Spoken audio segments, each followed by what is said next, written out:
سليمان القانوني بين العدل والانحراف، أسرار لا تروى عن عهده الذهبي. في هذا الفيديو نكشف الجانب المخفي من عهد السلطان سليمان القانوني، السلطان الذي لقب العظيم في الغرب والقانوني في الشرق. فعدالته وإنجازاته العسكرية والتشريعية، إلا أن قصره لم يخل من المكائد والخيانات وحتى الممارسات غير الأخلاقية التي لطالما تم تجاهلها في كتب التاريخ الرسمية. تاج من سيطرة الجارية الروسية، هوية عام على قلب السلطان، إلى التخلص من أقرب رجاله وأبنائه في سبيل السلطة، من المؤامرات التي حيكت في دهاليز الحريم، إلى الإعدامات السياسية التي غيرت مستقبل الدولة العثمانية. هل كان عصر القانوني فعلا عصرا ذهبيا؟ أم أن خلف مجده تختبئ ظلال من الانحراف والدماء؟ كاميرا فيديو. شاهد الفيديو لتتعرف على أسرار لا تروى عن السلطان الذي حكم نصف العالم واكتشف ما لم يكتب في المناهج. في عهد سليمان القانوني من عام 1491 إلى عام 1566 الذي يعرف أيضا بسليمان العظيم، عاش عاشر سلاطين الدولة العثمانية وأحد أعظم حكامها. خلال فترة حكمه وسعت الدولة العثمانية إلى أقصى حدودها وأجرى إصلاحات كبيرة في النظام القانوني والإداري، مما جعله يعرف بالقانوني. إلا أن فترة حكمه لم تكن خالية من التحديات الداخلية والممارسات الفاسدة التي أثرت على استقرار الدولة. حادثة مقتل الأمير مصطفى واحدة من أكثر الأحداث إثارة للجدل في فترة حكم سليمان القانوني. كانت مقتل ابنه الأمير مصطفى في عام 1952. وجهت اتهامات بالخيانة إلى الأمير مصطفى، وقد تمت هذه الاتهامات بدعم من الصدر الأعظم رستم باشا وزوجة السلطان خرم سلطان روكسلانا. بسبب هذه الاتهامات أمر سليمان القانوني بقتل مصطفى، مما أثار صدمة واستياء بين الناس وأدى إلى تدهور في شعبيته. الأسباب والدوافع. الأسباب الرئيسية التي أدت إلى مقتل مصطفى تشمل التنافس على السلطة. كان مصطفى الابن الأكبر لسليمان والأكثر شعبية بين الجنود، مما أثار قلق خرم سلطان التي أرادت أن يورث العرش لأبنائها. مكائد القصر.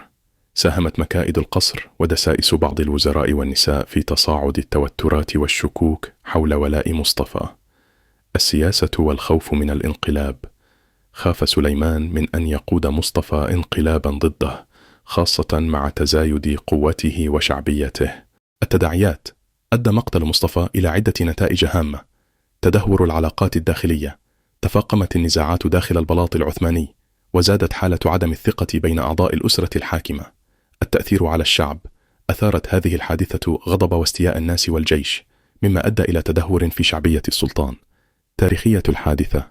أصبحت هذه الواقعة نقطة سوداء في تاريخ حكم سليمان، وأثرت سلبا على سمعته رغم إنجازاته الكبيرة. الفساد والمكائد السياسية في عهد سليمان القانوني. كما في العديد من العصور الأخرى، كانت هناك ممارسات فساد ومكائد سياسية واضحة أثرت على مسار الحكم واستقرار الدولة. إليك بعض التفاصيل حول هذه الممارسات والتنافس على النفوذ. رستم باشا. كان رستم باشا زوج ابنة السلطان مهرماه يشغل منصب الصدر الأعظم لفترة طويلة، وقد استخدم منصبه لجمع الثروة والنفوذ. يعتبر أحد الشخصيات الرئيسية في المكائد التي أدت إلى مقتل الأمير مصطفى، وقد تعاون مع خرم سلطان لإقناع سليمان بأن مصطفى يخطط للانقلاب. خرم سلطان روكسلانا. كانت خرم سلطان زوجة سليمان القانوني ذات نفوذ كبير داخل البلاط. استغلت تأثيرها على السلطان لتعزيز مكانة أبنائها على حساب المنافسين الآخرين. ينسب إليها دور كبير في التآمر ضد الأمير مصطفى لضمان أن يكون العرش لأحد أبنائها. النساء الحريم. كان للنساء في حريم السلطان دور مهم في السياسات الداخلية للبلاط. كانت التنافسات بين زوجات وبنات السلطان وأمهات الأمراء تؤدي في بعض الأحيان إلى دسائس ومؤامرات تؤثر على القرارات السياسية. التعيينات والرشاوى. كانت التعيينات في المناصب الهامة غالبا ما تعتمد على الولاء الشخصي والرشاوى بدلا من الكفاءة. هذا أدى إلى تزايد الفساد بين المسؤولين. استخدمت المناصب لجمع الثروات الشخصية، مما أثر على كفاءة الإدارة العامة للدولة. التنافس على النفوذ بين الأمراء. كان هناك تنافس شديد بين أبناء السلطان على العرش.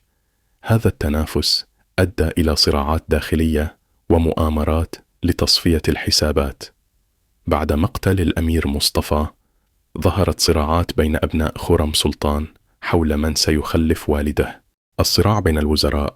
كانت هناك صراعات بين الوزراء وكبار المسؤولين للسيطرة على المناصب العليا. هذه الصراعات كانت تؤدي في بعض الأحيان إلى مكائد سياسية ونزاعات دموية. الجيش والإنكشارية. كان للجيش وخاصة فرقة الإنكشارية دور كبير في السياسة الداخلية. كان القادة العسكريون يسعون دائما لتعزيز نفوذهم وضمان ولاء الجنود لهم. بعض القادة العسكريين استخدموا نفوذهم للضغط على السلطان واتخاذ قرارات تخدم مصالحهم الشخصية. كانت فترة حكم سليمان القانوني مليئة بالإنجازات العظيمة، لكنها لم تكن خالية من التحديات الداخلية والممارسات الفاسدة التي أثرت على استقرار الدولة. الممارسات اللا أخلاقية والتنافس على النفوذ كانت جزءا من الحياة السياسية في تلك الفترة، وتعتبر درسا في كيفية تأثير الفساد والصراعات الداخلية على مستقبل الدول والإمبراطوريات. المراجع التاريخية تستند هذه المعلومات إلى عدة مصادر تاريخية تناولت فترة حكم سليمان القانوني، منها كتابات المؤرخين العثمانيين والمستشرقين الأوروبيين، بالإضافة إلى الدراسات الحديثة التي تسلط الضوء على هذه الحادثة وتأثيراتها